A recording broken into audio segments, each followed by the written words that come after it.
All right, I want to throw a number at you and I want you to sit with it for just a moment. The average first-time home buyer in Ontario right now is over 40 years old. Over 40. Like, that's not a typo. That's actually a weird outliner. That is the average age, which means that people are actually buying their first home at 45, 50, maybe even older, pulling that number way up. And that's a stat that would have been completely crazy even 15 years ago. And look, I absolutely get it. I was actually one of those people. I wasn't 22 years old when I bought my first property. I was 29. I wasn't fresh out of school with some sort of magical down payment by any means. I was actually way older than I thought I would have been when I bought my first property. And I actually remember sitting across my mortgage broker thinking, did I just miss the buying train? Is it actually too late for me to buy? And honestly, I really didn't get a straight answer. So that's what this video is. Because if you're in your 30s, 40s, or honestly, even in your 50s, watching this and wondering if you've somehow already lost the game, you really haven't. But you really do need to think about this way differently than your parents did. My name is Arain. I'm a Toronto real estate broker, and this channel is all about market insights so you can make proper decisions. Don't forget to hit the like button and subscribe. All right, let's jump right into it. So quick context before we even jump into it. 42% of home buyers in Canada right now are first-time home buyers from a 2025 CMHC report. That's nearly half the market. That's unbelievable. And that actually matters. Basically makes a whole real estate ladder work. They absorb the entry-level stuff, the condos, the smaller units, and that frees everyone else to move right on up. But when first-time home buyers disappear, the whole ladder completely stalls. And that's what's literally happening in the Toronto condo market for the last couple of years. Sellers couldn't sell, investors bailed, and that ladder literally just broke. But here's what's interesting about where we are right now in 2026. Things have shifted, and I want to walk you through what actually has changed and what hasn't, and what this all really means if you're sitting on the sidelines in your 30s and 40s. Prices have absolutely come down. Not from the absolute peak. Everyone loves to throw those numbers around for sure. But even from the end of 2023, there are definitely meaningful price drops across most properties across Toronto. For condos specifically, we are genuinely seeing 2018, 2019 prices in certain units. I've had clients this year get deals that made me actually double check the listing to make sure it was legit. Interest rates have dropped. Fixed rates were over 6% heading into 2024. Today, you're potentially under 4%. Do the math on what that does for your monthly payment and your total interest over life of that mortgage. It's not a small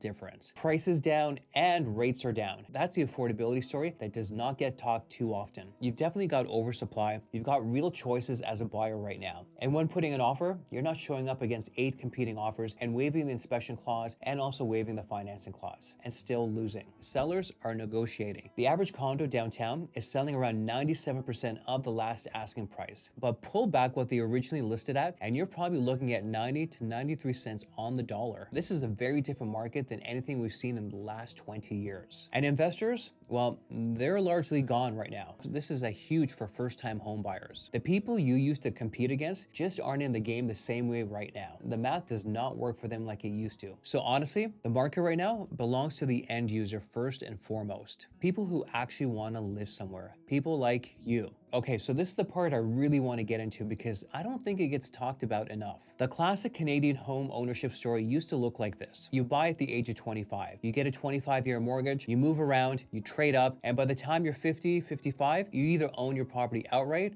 or you close. You hit retirement with no mortgage, just an asset. And that's what a lot of your parents did, right? Now let's map that onto someone buying at 38 or 42 or even 45. That 25-year mortgage, you're 70 before it's paid off. 30-year amortization, now you're 75 before it's paid off. That absolutely changes your entire story. And I think it's worth being honest about that instead of just cheerleading people into purchasing without saying it out loud. But this is the part that most people miss all the time. The alternative math is also uncomfortable. Think about this for a moment. If you're 40 and you don't buy and you're still renting for another decade, waiting for that perfect moment, where are you at 50? Well, you're still renting. No equity and no asset. The invest the difference argument only works if you actually invest the difference with discipline. And look, some people actually do, but most don't. And here's what I keep coming back to when I have this conversation. There's something really valuable about knowing that when you're retired, you don't have a housing payment anymore. Even if the property is worth exactly what you paid for it, zero appreciation, you've literally bought yourself a future without rent. And that has real value. But it's hard to put a number on it, but it's definitely definitely easy to feel. So is this the same at buying at age 25? Absolutely not. Is it still worth it? Well, for some people I sit across from, yeah, absolutely. With the right expectation and eyes open. So in my business right now, I'm really seeing two types of first-time home buyers that are completely different. The first group, usually in their late 20s or early 30s, dual income, downtown jobs, finance, or tech. And then what's actually interesting about them, they're actually less cynical than I expected. They've watched the market long enough to know that it's not about to explode upward. They're not buying for appreciation, and they've actually made peace with that. They're buying because they want to own something. These people are usually very decisive. We typically get them into something within a few months. The second group is honestly the ones I relate to most. Long-term renters. Been in the place for 5 to 7 years, maybe even 10 years, paying below market rent, and generally in a good situation. And for so long, they kept getting priced out of this market. Watch prices go up, incomes weren't keeping pace, and this felt impossible. These people, well, they have mixed feelings. Because yeah, the market is more affordable than it's been in many years, but they're also sitting pretty where they are. Maybe they crushed it in the stock market in 2025 like a lot of people did, so the urgency just isn't the same. And what I find about this group is the conversation takes a little bit longer, as it should, because I'm not trying to push anyone into anything first and foremost. I'm trying to help them figure out what they actually want their life to look like in 10 years. And once we actually have that conversation honestly, the decision becomes a lot more clear. All right, so just some practical stuff. If you're seriously thinking about buying in the next 6 to 12 months, here's one thing I tell everybody. Number one, don't buy expecting it to go up, at least not for the next 2 years. I'll be direct, I don't have a crystal ball, but there's nothing in the data right now that says prices are going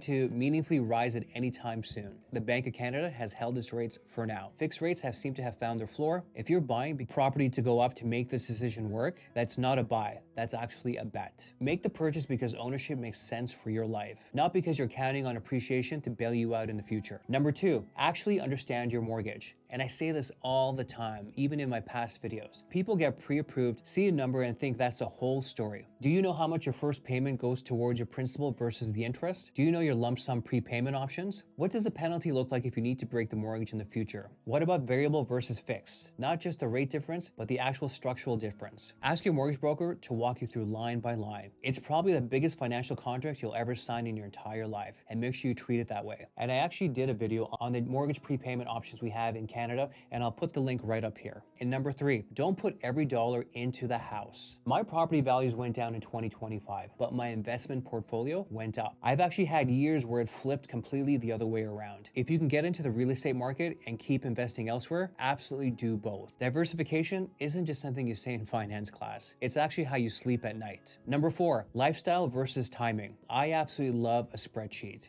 Genuinely, I will run the numbers with anyone, but you cannot live inside a spreadsheet. At some point, you have to actually ask yourself, what does my actual life look like? Do I want stability? Do I want to stop asking the landlord for permission to get a dog? These things actually matter in life. Not everything will show up in that spreadsheet. And make sure you don't make the purchase because someone told you to. And on the flip side, don't wait because someone told you to either. Understand the risks, understand the math, and make that decision when you're actually ready. First-time home buyers in their 30s and 40s in 2026, is it still worth it? Yeah, I actually think so. And not just because I'm in real estate, I've actually watched people make this decision with real intention, and it changes their lives in ways that go well beyond the number on the balance sheet. Is it the same as buying when you're age 25? Well, absolutely not. The math is different, the timeline is different, and the expectations have to be different. But different is not the same as wrong. If you want help putting a plan together, you could book a discovery call with me through the link in the description below. And I genuinely want to know, if you're on the fence right now, what's actually keeping you there? Drop the comments below, I read them all. That's not a throwaway question, that is the question. My name is Arain.